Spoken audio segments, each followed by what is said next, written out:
हम बात कर रहे थे कल विज्ञान की। विज्ञान क्या है? तो किसी भी विषय का विस्तृत ज्ञान रखना क्या कहलाएगा? विज्ञान कहलाएगा। किसी भी विषय का विस्तृत ज्ञान रखना क्या कहलाएगा? विज्ञान कहलाएगा। और विज्ञान को प्राचीन काल में सिर्फ दो खंड थे, दो भाग थे। एक को कहे थे भौतिक विज्ञान और दूसरा को कहे थे जीव विज्ञान। जीव विज्ञान, भौतिक विज्ञान में निर्जीव वस्तुओं का अध्ययन किया जाता था और जीव विज्ञान में सजीव वस्तुओं का अध्ययन किया जाता है। कहा जाता है लगभग 100 वर्ष पहले एक ही व्यक्ति भौतिकी का भी ज्ञान रखते थे और एक ही व्यक्ति जीव विज्ञान का भी ज्ञान रखते थे। एक ही व्यक्ति अर्थशास्त्र का भी ज्ञान रखते थे। एक ही व्यक्ति नागरिकता का भी ज्ञान रखते थे, नागरिक का भी ज्ञान रखते थे। उन्हें दार्शनिक कहा जाता था। और प्राचीन काल में बहुत प्रसिद्ध हुए दार्शनिक, आपको गैलीलियो का नाम सुना होगा, है ना जी? अरस्तु का नाम सुना होगा, न्यूटन का नाम सुना होगा, थेल्स का नाम सुना होगा।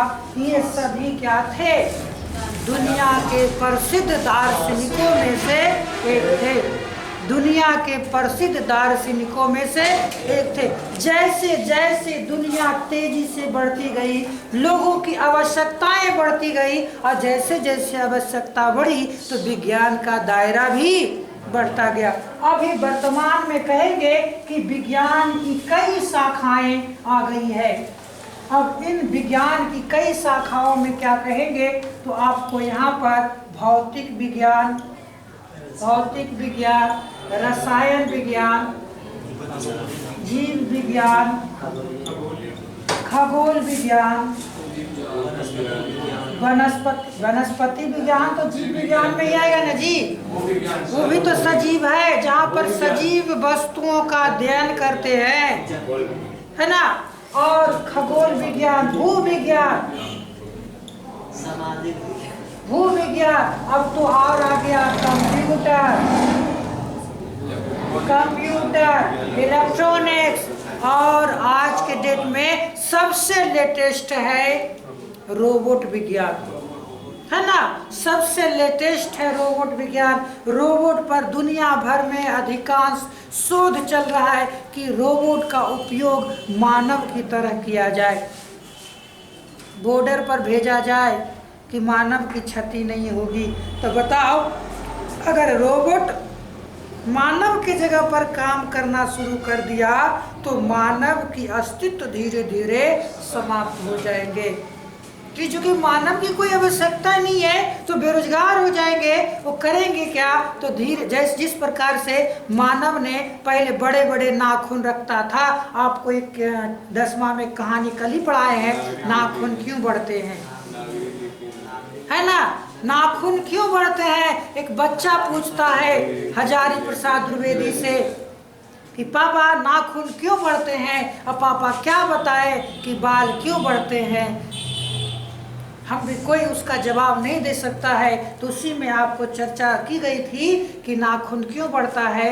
तो नाखून मानव का जो है, जब प्राचीन काल था, मानव एक शिकारी ढंग का काम करता था। अपने शिकार को वो दबोचने के लिए, फाड़ने चिढ़ने के लिए नाखून का प्रयोग करता था। लेकिन जैसे जैसे समय बीता, लोगों ने नाखून काट लिया। आज के डेट में कहेंगे, अगर कोई विद्यार्थी नाखून काट के नहीं आएगा तो कहेंगे कि नाखून क्यों बढ़ा के रखा है, राक्षस है क्या? लेकिन प्राचीन काल में, और लोग डांटेंगे गार्जियन, लेकिन प्राचीन काल में अगर कोई नाखून काट लेता था बच्चे, तब उसके गार्जियन डांटते थे। बताओ, परिवर्तन चल रहा है। पहले नाखून काटने पर डांट खाते थे, आज नाखून नहीं काटने पर डांट खाते हैं, है ना? तो परिवर्तन हुआ। तो उसी प्रकार से विज्ञान में भी परिवर्तन हुआ और विज्ञान की कई शाखाएं इसमें सम्मिलित की गई। भौतिकी, रसायन, जीव विज्ञान, खगोल विज्ञान, भू विज्ञान, कंप्यूटर विज्ञान, और आज के लेटेस्ट में क्या है?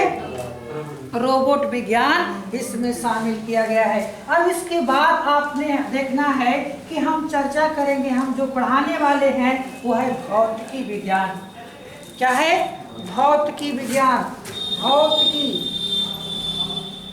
भौतिकी विज्ञान की चर्चा करेंगे, अर्थात हम अंग्रेजिया में उसको बोलते हैं फिजिक्स। क्या कहेंगे? फिजिक्स। फिजिक्स में क्या पढ़ते हैं, भौतिकी में क्या पढ़ते हैं, तो कहेंगे भौतिकी में सामान्य रूप से यांत्रिकी यानी मशीनों और द्रव्यों के गुणों के बारे में अध्ययन करते हैं। मशीनों और द्रव्यों के गुणों के बारे में अध्ययन करते हैं। अब इसमें जब चैप्टर शुरू होता है तो सबसे पहला जो चैप्टर आपको होता है वो है मापन, या इसको यांत्रिकी कहेंगे। यांत्रिकी कहेंगे यानी मशीन कहेंगे।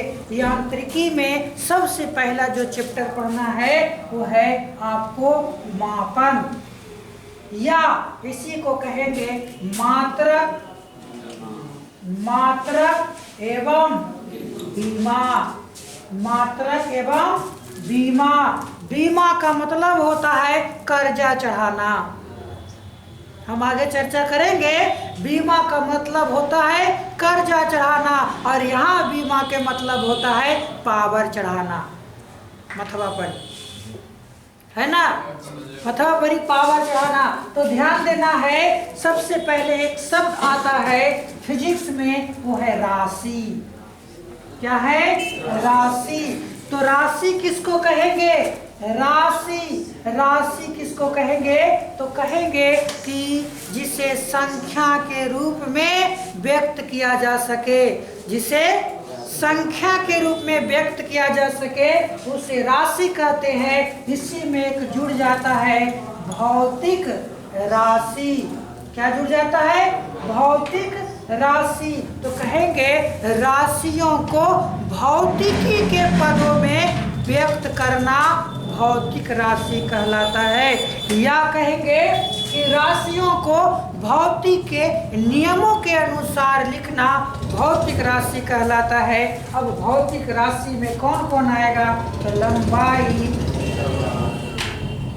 लंबाई, चौड़ाई, मोटाई एक के में आ जाता है, उसको हम क्या कहेंगे? लंबाई।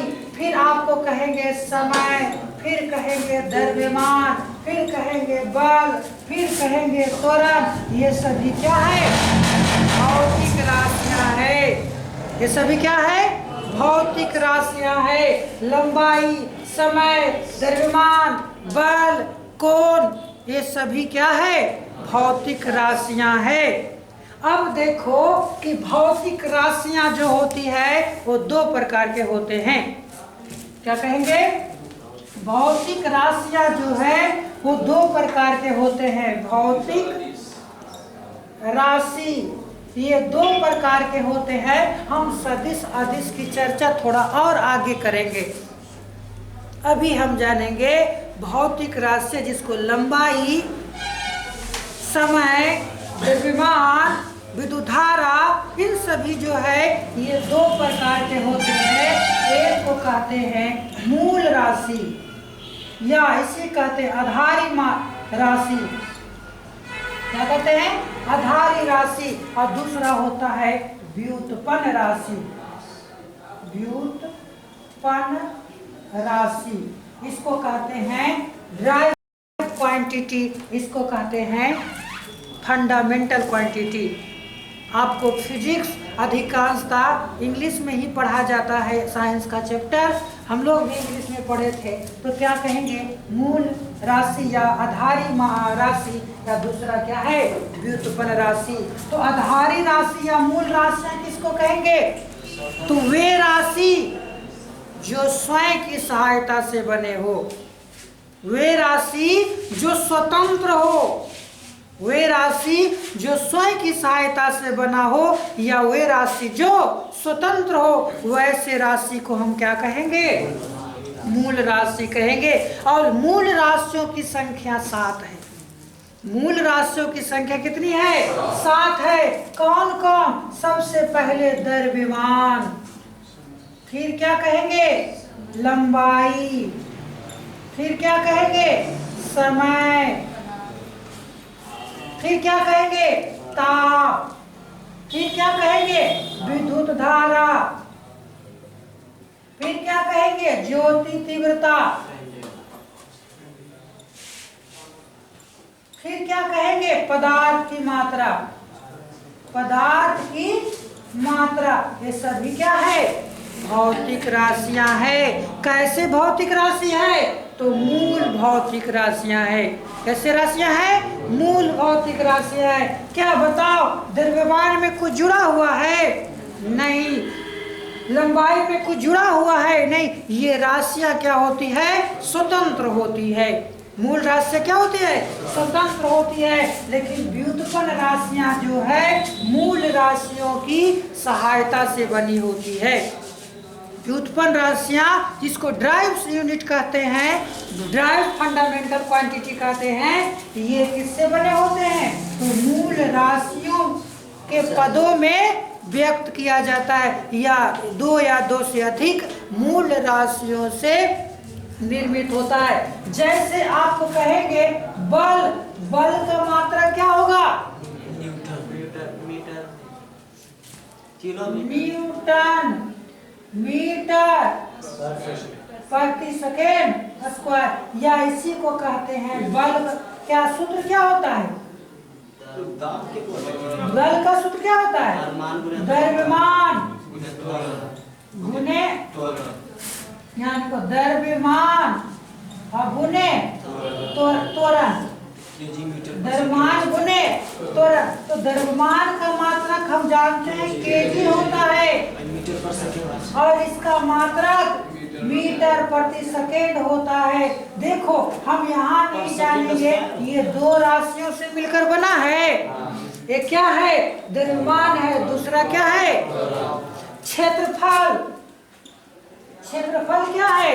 व्युत्पन्न राशियां है। क्षेत्रफल में क्या होगा? लंबाई गुनी चौड़ाई होगा, लंबाई गुनी चौड़ाई होगा। वेग, त्वरण, ये सभी क्या है? त्वरण क्या होता है जी? वेग में परिवर्तन की दर को त्वरण कहते हैं। वेग में परिवर्तन की दर को त्वरण कहते हैं। यानी आपको वेग में अंतर बटे समय, तो देखो 2 चीज आया। वेग मतलब चाल, दूरी, और दूरी बटे समय। आपको पता है चाल, चाल बराबर क्या होता है? दूरी बटे समय। तो ये सभी क्या है? व्युत्पन्न राशि है। तो कहेंगे कि मूल राशियों की संख्या कितनी है? 7। और व्युत्पन्न बाकी जितने भी है दुनिया में वो सभी क्या है? व्युत्पन्न राशियां है। मूल राशियां 7 है, बाकी दुनिया में जितने भी राशियां है वो सभी राशियां क्या है? व्युत्पन्न राशियां है। बात समझ में आ गया? इसके बाद ये तो आपको 7 मूल राशियां और अन्य व्युत्पन्न राशियां की चर्चा किए। राशि एक और तरीके से बांटा गया है, परिणाम और दिशा के आधार पर। परिणाम और दिशा के आधार पर भी राशियों को 2 भागों में बांटा गया है, जिसको हम बोलते हैं सदिश राशि और अदिश राशि। ध्यान देना है कि सदिश राशि और अदिश राशि किसको कहेंगे? सदिश और अदिश। ध्यान देना है, परिणाम और दिशा के आधार पर राशियों को 2 भागों में बांटा गया है। एक को कहते हैं अदिश राशि और एक को कहते हैं सदिश राशि। अदिश राशि और सदिश राशि। अदिश राशि क्या होते हैं? वैसे राशि जिसमें परिणाम हो लेकिन दिशा नहीं हो। परिणाम का मतलब क्या हुआ? एक यहाँ से यही वाला फेंकेंगे तो किसी का माथा फूट जाएगा, मतलब परिणाम हुआ ना जी, है ना। यहाँ से कूदेंगे तो हो सकता है मेरा पैर मुचक जाए, तो परिणाम हुआ। यहाँ से वहाँ तक जाएंगे तो डिस्टेंस कवर करेंगे, परिणाम हुआ, है ना। तो कहेंगे सदिश अदिश राशि क्या है, तो उसमें परिणाम हो लेकिन दिशा का ज्ञान ना हो।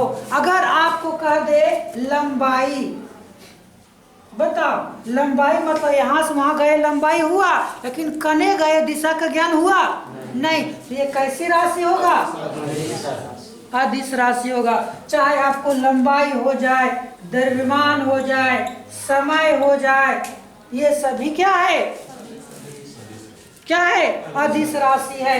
लेकिन जिसमें परिणाम और दिशा दोनों का ज्ञान हो, परिणाम तथा दिशा दोनों का ज्ञान हो, उसको हम क्या कहेंगे, सदिश राशि कहेंगे। जैसे बल, त्वरण, संवेग, ये सभी क्या है, कोणीय वेग। बल क्या होता है, हम कहेंगे एक निश्चित दिशा में, एक निश्चित दिशा में किए गए कार्य, एक निश्चित दिशा में किए गए कार्य को क्या कहेंगे, बल कहेंगे। या कहा जाता है बल वह भौतिक राशि है जिसे किसी वस्तु पर लगने पर उसकी दिशा में परिवर्तन हो जाता है, यह परिवर्तन करने की चेष्टा करता है। आपको पता है यह में होता है मास गुना एक्सेलरेशन, द्रव्यमान गुना त्वरण। तो त्वरण एक निश्चित दिशा में लगती है, तो हम इसमें दिशा का ज्ञान है तो हम उसको क्या कहेंगे, बल, त्वरण, संवेग, कोणीय वेग, विद्युत धारा, ये सभी क्या हो जाएंगे, सदिश राशि हो जाएंगे। लेकिन ये जो 7 को मात्रक बताए इधर, वो सभी क्या है, अदिश राशि है। चाहे आपको लंबाई हो, किसको छोड़कर, विद्युत धारा को छोड़कर। विद्युत धारा अदिश राशि में नहीं आएगा बल्कि सदिश राशि में आएगा। बात समझ में आ गया ना जी। तो चलो पहले इतना पॉइंट लिखो, हेडिंग बनाओ। सबसे पहले चैप्टर का नाम यांत्रिकी।